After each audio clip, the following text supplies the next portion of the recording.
The town of Elba was built in a crook of the P River. If you think that's where it's got its name, you'd be one of the many that are misinformed about this town's origins. One of the area's earliest residents was reading Herodotus' Histories, of course that was me, in which he describes an island 10 furlongs by 10 furlongs built of ash and earth. Elba was named after this island as it was drawn from a hat before any of the other suggestions. If you have a joke about the P River, save it. From Linda Blair to urinal cakes, we've heard them all. The water flowing in that crook in the P River sometimes tries to straighten out, flooding the town of Elba, but not before the area around its original downtown intersection becomes an island.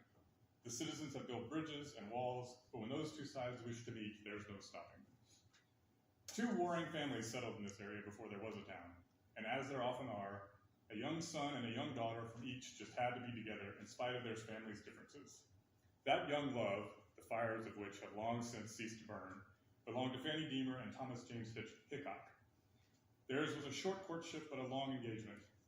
As Thomas James was fond of saying, I can put a ring on her finger, but I can't make her an honest woman. More than anyone, they were responsible for establishing what we now know as Elba, Alabama. Have you ever watched a bird build its nest? They gather pieces of limbs, leaves, detritus, debris, dirt, mud, and plastic. Piles of the past culled for a cradle for the future. Birds put all of their eggs in one makeshift basket. That was him. Have you ever watched a spider weave its web? They are as meticulous as they are calculating.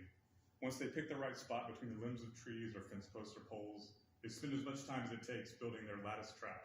Spiders then hang in the middle waiting, the very picture of patience. That was her. Today is his funeral. Today there's a parade in her honor. Either event would halt the town for the day. Both will bury it. The lines are drawn. Sides must be chosen.